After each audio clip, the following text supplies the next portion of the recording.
Alright everyone, we're going to continue our journey.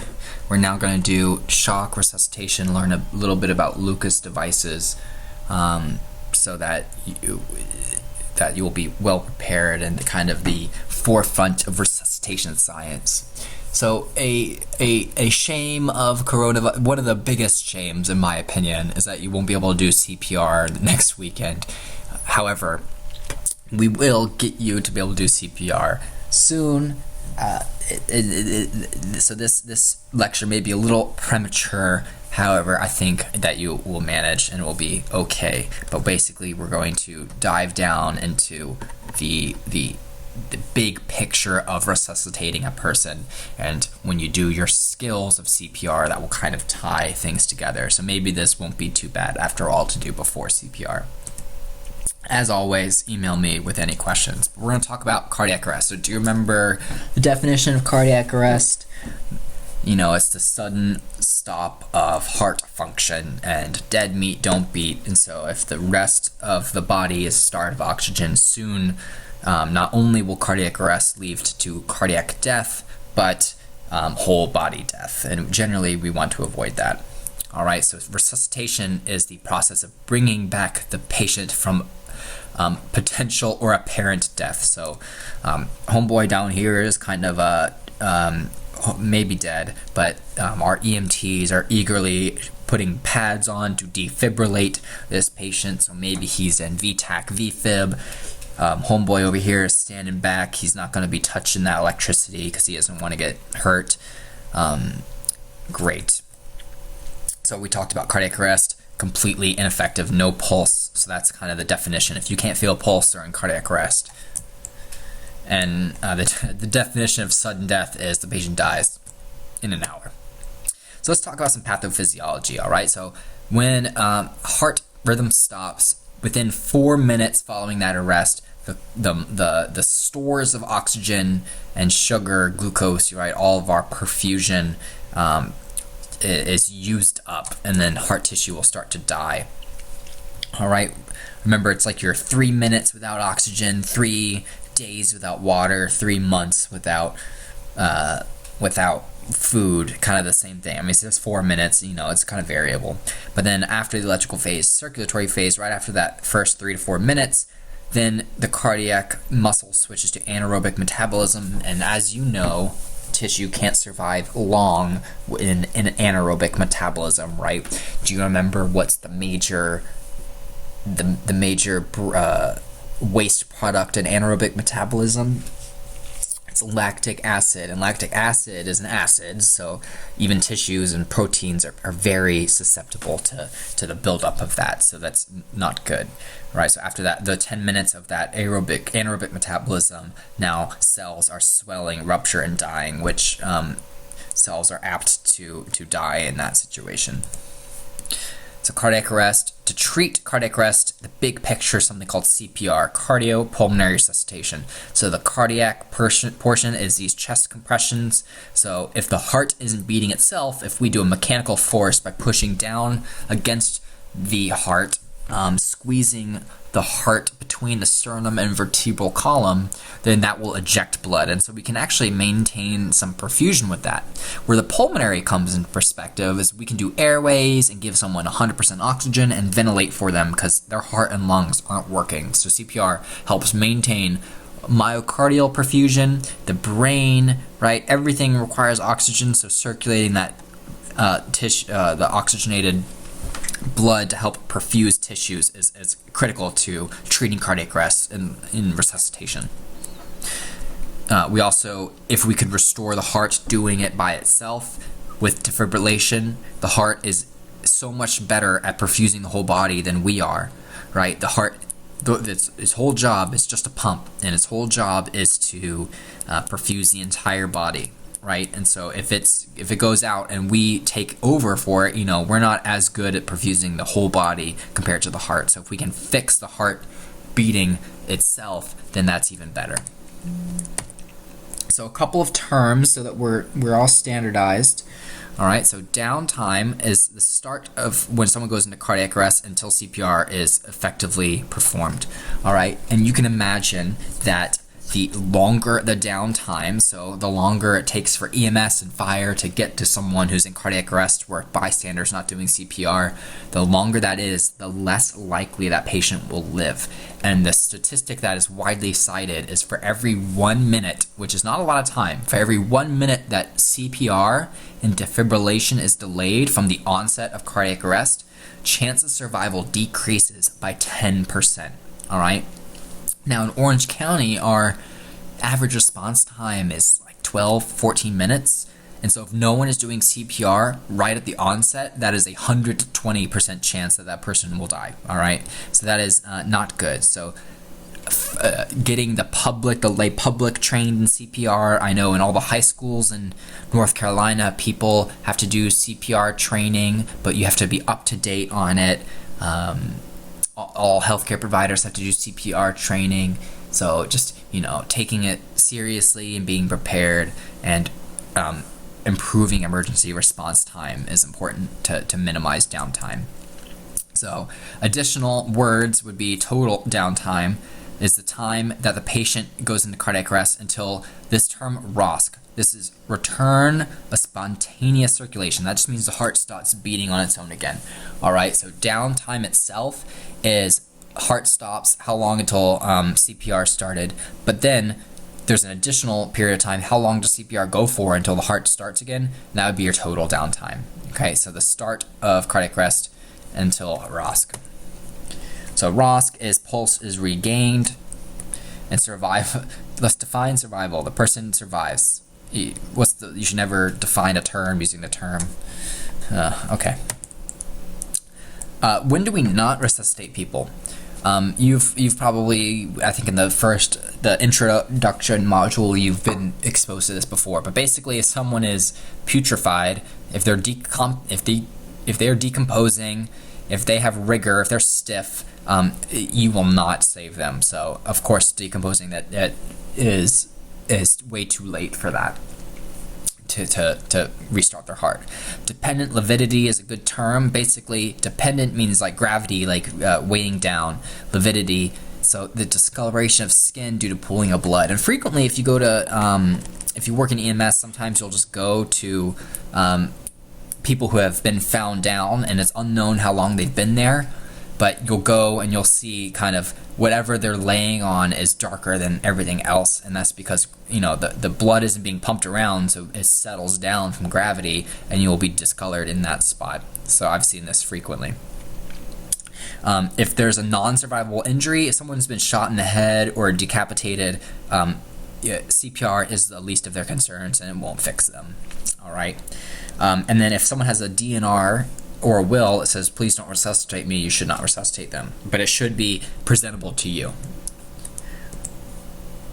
A key concept that the American Heart Association has published is called the chain of survival. And basically all it means is the sooner emergency steps happen, the more likely the patient will live. And so the early calling 911, early start of CPR, shocking them early, and getting them to a hospital in ALS is the sooner all these things happen, the better. All right, so that's just common sense. But the American Heart thinks it's so groundbreaking to claim that. All right, so the quicker things can happen, the better. Early access, CPR, defibrillation, and ALS, ACLS, going to a hospital, getting a cath, all that stuff. The sooner it happens, the better. Let's talk briefly about AEDs. So an AED is a defibrillator that is automated. So you'll see these are frequently all over the public. You'll see them in airports. Play a little game next time you're on campus if it hasn't burned down by now. But see if you can find AEDs in buildings. I know Phillips does not have one to my knowledge, but the Union, the gyms, the pools, certainly some academic buildings have AEDs to help speed up that third link in the chain of survival. All right, public defibrillators. And so instead of waiting for EMS to bring their defibrillator, so this can help the public defibrillate patients who need it sooner. And it's called automated because although like the heart monitors on the ambulance show you those rhythms, remember we talked about shockable and non-shockable rhythms. Well, an automated machine kind of uses its own internal process and senses whether it's VTAC, VFib, and then shocks them. So you don't need to be able to be trained to read EKGs and things to use this device, and so that's why the lay public can use them. Part of my research is I'm researching how drones can bring AEDs to victims of cardiac arrest, so that you don't need to have every single building fitted out with an AED. You could have a drone bring it to someone. All right, so the early defibrillation, frequently the first rhythm seen in out of hospital cardiac arrest is VFib. Therefore, defibrillation can fix VFib. Most effective treatment. All right, so it's most successful the sooner the onset of the dysrhythmia, and that just makes sense because remember when we did those EKG rhythms, you saw some of the VFibs degenerating into asystole. Same principle here. Your heart can't fibrillate indefinitely, because what happens pathophysiologically is, if remember in VFib everything is beating, every myocyte is doing its own thing, not in a coordinated fashion, like every person in the orchestra is playing their instrument in not a coordinated fashion, so you're not really having any cardiac output. And if you're not having any cardiac output, you aren't perfusing the heart muscle itself, and so it can degenerate into asystole, right? CPR, the key is push hard and fast to perfuse the heart and brain, minimize off the chest time, and you need to you'll learn this for CPR, but chest recoil coming off the chest to make sure that the heart refills with blood is essential. All right, and we'll talk about this during CPR, the actual course itself. But if you time a resuscitation attempt and you take the total time as the denominator and then the percentage of time that chest compressions are actually being done, you can discover the chest compression fraction, and the goal is to get over 60% and 80%, and it shows that the less time you're doing compressions, the worse off the outcome of CPR is. So the key in resuscitation and CPR is someone should always be doing chest compressions, because that's the most important thing. If you need to pause to do defibrillation, that's okay, but you shouldn't sacrifice doing airways and all these other things if it would prevent you from doing chest compressions. Chest compressions is the most important thing. AEDs. Automated external defibrillators, they come in all shapes and sizes. The ones in public always look different depending on the manufacturer. So just the down and short of it is they talk to you and they'll tell you how to operate them. But if you work somewhere, and make sure you know how theirs work. Basically, there's a on button, or it will turn on automatically. It'll walk you through how to put the pads on to defibrillate someone, and then usually it will shock automatically, or it'll have a button for you to shock, and it'll walk you through how to use it. Some advantages of AEDs: it's fast to use, it's safe, it's effective. They've done studies that 8-year-olds can use them, so it just increases the access of patients to these devices, provided that they are in easy to find places, which can sometimes be a bit of a challenge. But these can help deliver shocks and fix bad rhythms for patients in cardiac arrest. There's some that are semi and fully automated, and it just depends on the manufacturer. So fully would just shock them without making you push a button, and so maybe a little less safe than making sure that you can push the button yourself to make sure you shock them. So there's kind of, this is just not super high yield, but there's different types of electrical shocks, biphasic and monophasic, just when the electricity goes. A biphasic uses less electricity, monophasic uses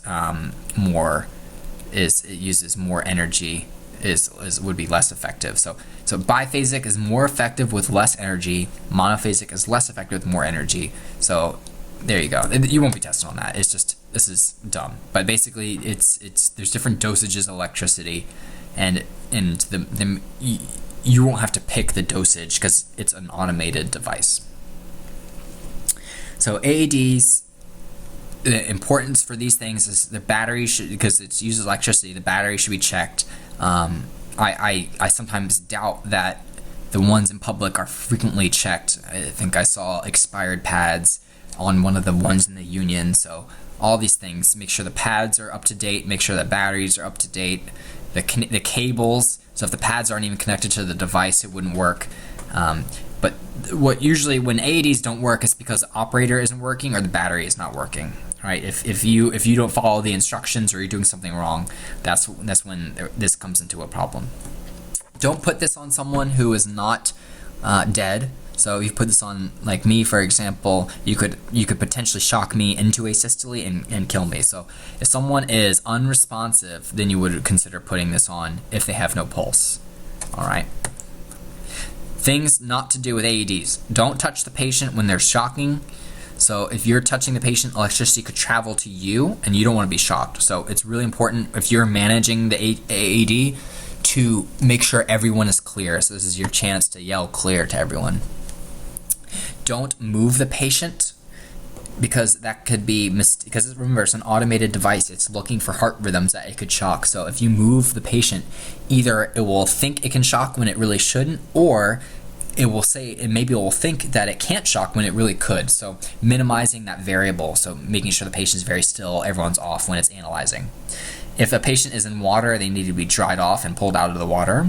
And then if someone's touching metal, metal conducts electricity, so don't shock them. I think there was a case at like a high school football game with, those like metal bleachers on the side of a track. There was a cardiac arrest and the EMTs tried to shock a patient on those metal bleachers, and everyone sitting on the bleacher got shocked in their butt. So make sure that there's like a backboard or something not touching the preventing the pads from touching the metal. It is okay to use these devices in kids. Frequently the pads will look different. Usually they'll be different color, or they'll be like a teddy bear or a little kid on it, and that's how you know you can use those PEDS pads. It basically gives a little bit of a less dose. So you should always use PEDS on PEDS patients. However, you can use adult pads on a PEDS patient if you have to. Sometimes AEDs in public only have adult pads, and so it is okay to use that in PEDS patients if you have to. However, you shouldn't use PEDS pads in an adult. The dosage just won't work. All right. It is preferred to use a manual defibrillator for little kids, very youngins, but it's not essential. All right, so if you have a manual defibrillator, and a manual defibrillator would be like the life pack where you actually look at the rhythm, and the paramedic would look at the rhythm and decide to shock and what shock to use and all that stuff. So that's preferred in really young kids. However, you still can use an AED. All right.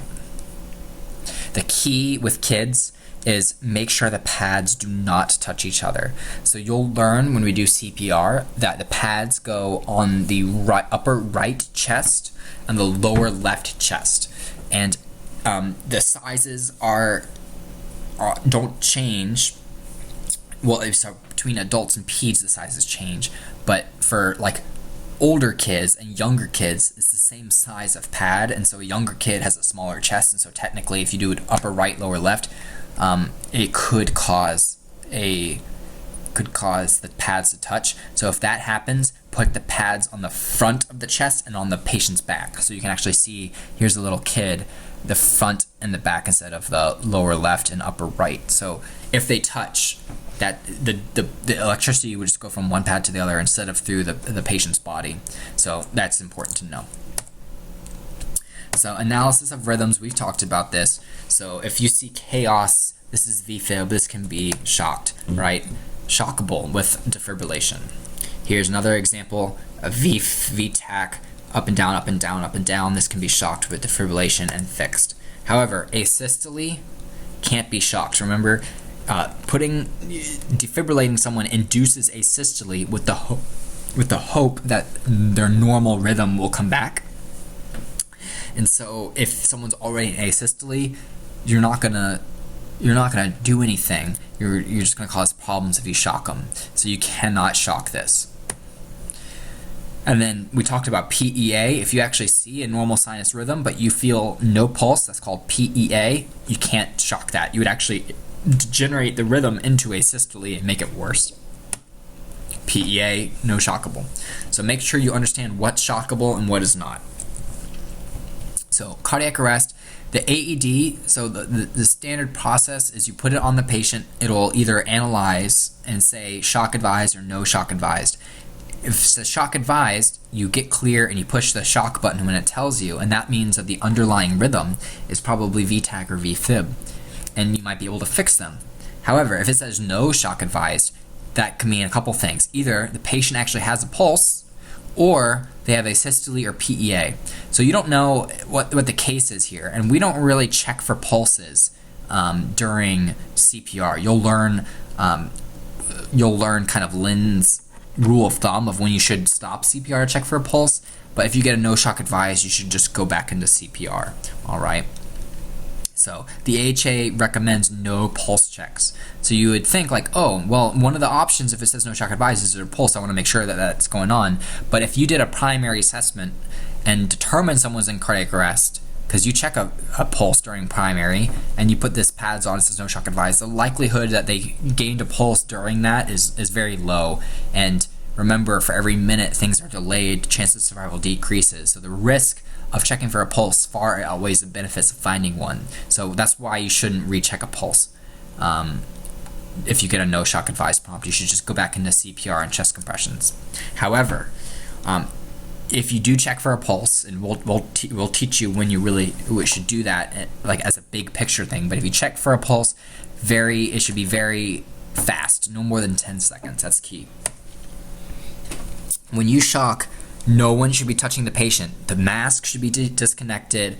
The oxygen should be far away. No one should be doing compressions, because you could cause an injury to the patient, to the person doing compressions if you shock, or if anyone's touching the patient. Okay, so never have people touching the patient when it's analyzing or shocking. Some special considerations of AEDs: if someone is wet, you can dry them off. Frequently, you'll have towels on the ambulance, and if you go to a pool or something like that, which might be when the patient is wet, they'll have towels there, but quickly dry them off. They don't need to be bone dry, but just make sure that there's no big pools of water that they're laying in, or that there's water on the chest, because if there's a line of water between the two pads, the electricity will just go through the water instead of the patient.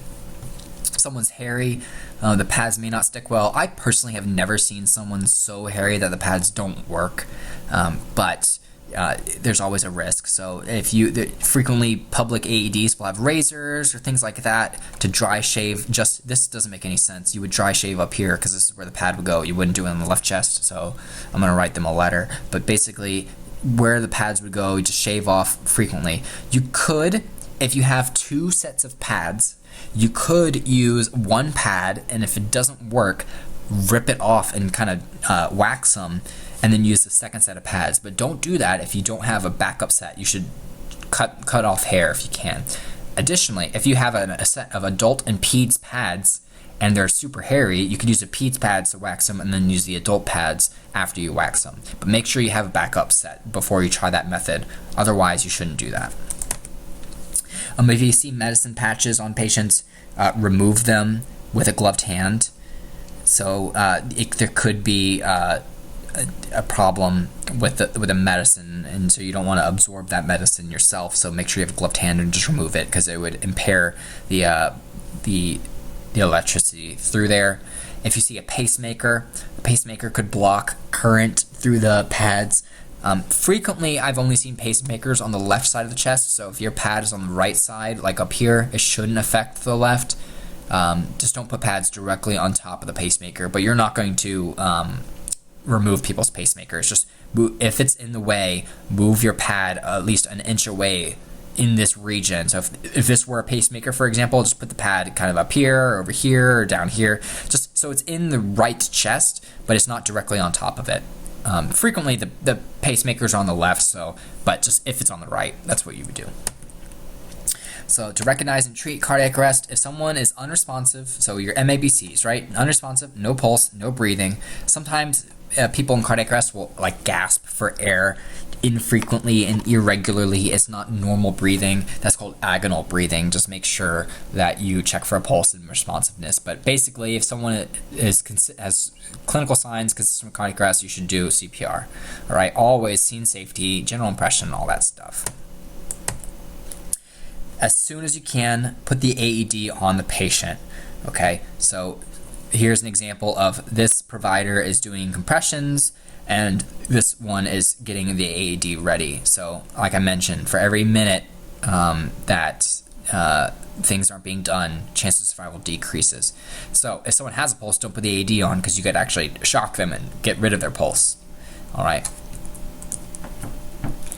This is not super high yield for the test, but something clinically useful. You've maybe been exposed to something called end-tidal CO2. So end-tidal CO2 is just kind of a good surrogate for intrinsic metabolic activity, right? So end-tidal means at the end of expiration CO2. So you remember, I breathe in oxygen, I breathe out CO2. How do I make CO2? Well, my body uses aerobic metabolism to transform oxygen into CO2. And so if you have good metabolic activity and in that your tissues aren't all dead, you would make CO2. And having a value above these thresholds tells you that there's kind of residual metabolic activity. This patient hasn't circled the drain too much, and so that's a prognostic factor, but you're not expected to interpret end-tidal. This is just something for your paramedics to be aware of. Always, if you're a BLS ambulance, to call ALS, because they can give drugs, do air intubation, do IVs, IOs, all that stuff to help give the patient the best chance. Remember, in the chain of survival, the last link was early advanced life support. This is important when you are doing airway management on patients with cardiac arrest, to avoid hyperventilating. The patient's hyperventilating can actually be very dangerous. So you'll learn how frequently you ventilate these patients. It's not a one breath every 5 seconds. It's a very standardized way to do CPR. Maybe you've done it before. The 30 to 2 compressions you'll learn when we do CPR. But avoid ventilating too fast, too much, having the head in poor position, too much force. Hyperventilation with respect to rate, with respect to volume, with respect to force, is dangerous for these patients. So being very methodical about your ventilation is key. All right. If you force too much air into the lungs, air has to go somewhere. It's going to go into the belly. All right. If it goes into the belly isn't a lung that just deflates happy-go-lucky. If it deflates, it's going to cause vomiting, which increases aspiration risk, which just makes everything worse. So it's important not to hyperventilate patients. All right, if you have an advanced airway end, such as a King, an iGel, an endotracheal tube, you can do continuous compressions. I wouldn't focus on this right now. When you do CPR, you'll cover this. But basically, most cycles of CPR are 30 compressions to 2 breaths. However, if you have an advanced airway in, you can do continuous compressions with breath every 6 seconds. So that is an advantage of having an advanced airway, because remember, chest compressions are the most important thing. So if you can prevent interruptions of compressions, such as using an advanced airway so you don't have to pause, then that is a benefit. Kids and infants, this is high yield. So in adults, the most common cause of cardiac arrest are cardiovascular problems. For example, someone has a heart attack, then they go into cardiac arrest. However, in kids, they don't have the atherosclerosis, the years of eating Bojangles and smoking and diabetes and hypertension and being obese, and over years and years and years of that kind of chronic process leading to cardiac arrest. Frequently in kids, what causes cardiac arrest is respiratory problems. So maybe an asthma attack, anaphylaxis, things like that. Maybe they choked. So that's much more common cause of cardiac arrest in kids compared to adults. So that is important. All right. Additionally, infants, you don't check for carotid pulses. because their necks are all fat, and it's just they have small necks, right? So you actually check a brachial artery. So that's the artery you listen to when you do blood pressures. So a brachial artery is where you check for a pulse for an infant. And then additionally, if kids or if infants have, and you'll learn this for OB, if kids have pulses under 60, you need to start CPR, because they could frequently degenerate quickly. All right, so this is more pertinent to review after CPR, but just maybe a good preview is when you learn CPR for, if you're alone, you do 30 to 2 for adults, kids, and infants, and then if you have 2 rescuers, your ratio goes to 15 and 2 for kids and infants, but stays 30 to 2 for adults. Now, the key here is if you have multiple people, why is it changed to 15 and 2? Well, because respiratory problems are the most common cause of cardiac arrest in kids. And so in a given amount of time, an X amount of time, someone doing 30 to 2 versus 15 to 2, this person is getting much more breathing. And so that's why we do a 15 and 2 for kids and infants. Additionally, advanced airways helps you give compressions independently of breaths. And so if you have a advanced airway, everyone gets 1 breath every 6 seconds, regardless of their age. So that's different for like rescue breathing and ventilation of a kid.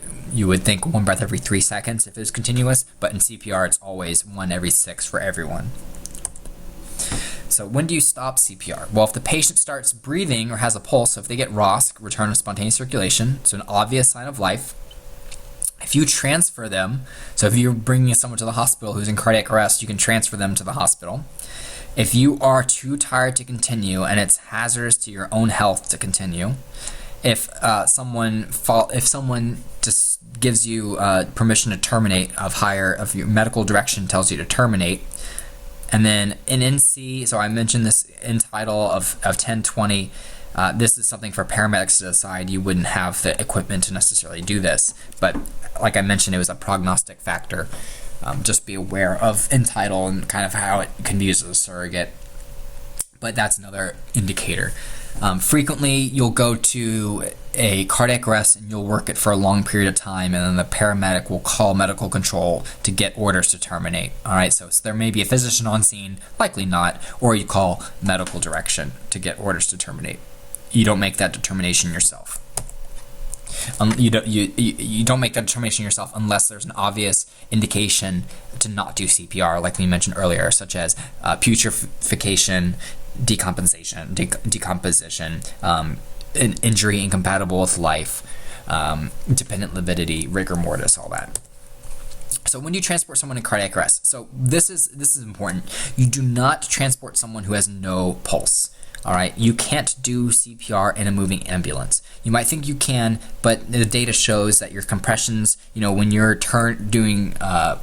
when the ambulance is turning, and it's just unsafe, it just to do all these things. So technically, you should always work these patients on scene. However, it is not uncommon that maybe you get pulses back on someone, get them in the ambulance to start traveling to a hospital, but then they lose pulses again. That is when you might have to do compressions in a moving ambulance. Sometimes you'll just pull over and then work them in a still ambulance. It just depends on where you work and kind of the clinical context. But the ideal situation, you should never transport someone in cardiac arrest. So if a pulse comes back, go to the hospital.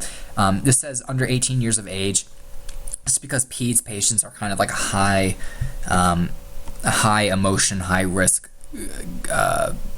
population in cardiac arrest, you would be very hard pressed, and it would just be a bad situation if you were to call a pediatric arrest in the field. You should always transport them to a hospital for that to be determined. Pregnant patients, the potential you can save the baby if they're pregnant. And then this is something also interesting. If someone is hypothermic and they don't have a pulse, hypothermia slows down the metabolic activity of all the cells. And so although there isn't good perfusion, the demand of the whole body is less. And so patients have actually been in cardiac arrest for hours and have regained full neurologic function because they were hypothermic. So like someone who like drowned in ice water and things like that. So it's very interesting. So if someone's hypothermic, you may consider transporting them to the hospital for more definitive care. That would be an interesting situation. It's not too frequently around here, but that is something to consider. We have a saying, patients aren't dead until they're warm and dead, and that this is the reason why. Frequently, if someone's hypothermic, we try to rewarm them in the hospital or something like that, and then if they don't regain a pulse or function after being rewarmed, then you can call it. But you should never call someone who is hypothermic to begin with, because they have that chance. We talked about ROSC, return of spontaneous circulation. If you hear no shock advised, don't check for a pulse per the AHA. Don't do that. So keep going back to chest compressions. So if there's a heart monitor there, like ALS is there, and they have the manual defibrillator instead of the automated, you might see a rhythm on the screen. And that's when the paramedic would say to check for a pulse to confirm if there's a pulse or not.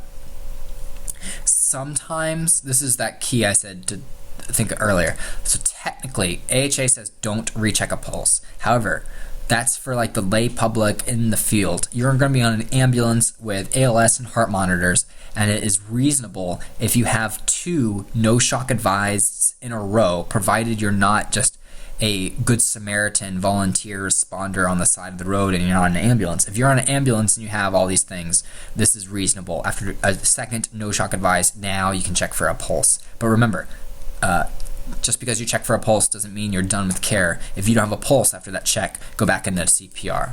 All right. If there's an obvious sign of life, they move, they gasp, they wake up, hallelujah, you can stop CPR. And then I mentioned here, end tidal. If you have a sudden increase, that is a good indicator that ROSC has occurred. This is end tidal is not something you're expected to know how to interpret. However, end tidal is certainly something that your paramedics will pay attention to. If you have a pulse, your whole kind of encounter has changed. So anytime you have a major change, you always restart with primary. So when you have a pulse, start from the beginning. MABOCs. So mental status. Do they respond to you? Is their airway still okay? Are they breathing? Do you need to breathe for them?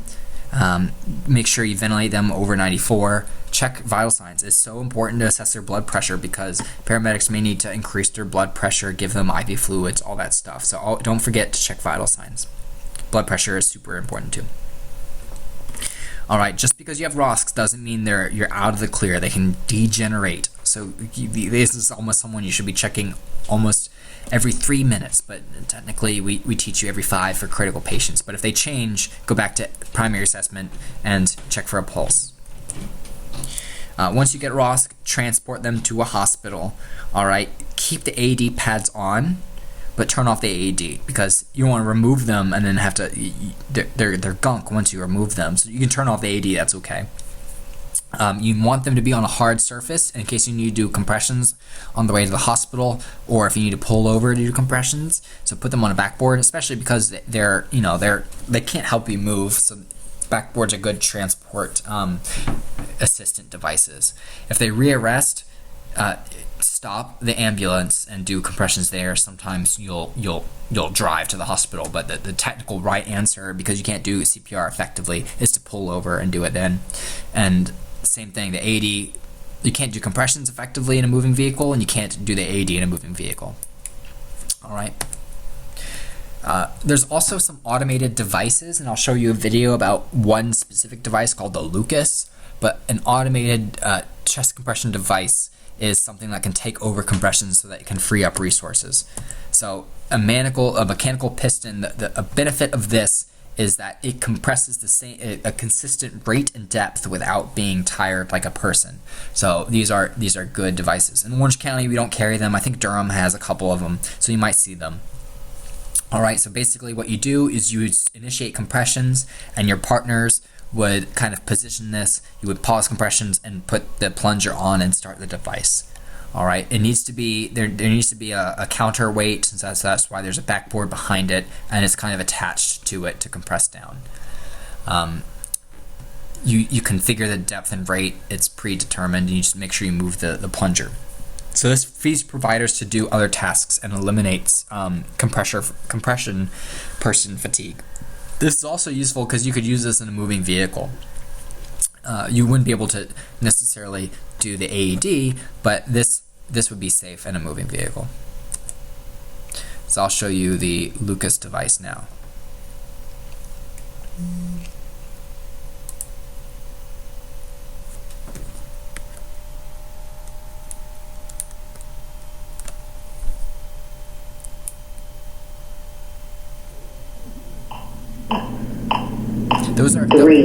Those are terrible compressions. Okay, you'll learn CPR and you'll learn all the key things you need to check. I'm gonna write them a letter. 2, 1, ventilate. Ventilate.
So that would be your once every 6 seconds ventilation.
All right. So, kind of a cool device. There's different types of devices that can be used. Lord. But this is one example called Lucas.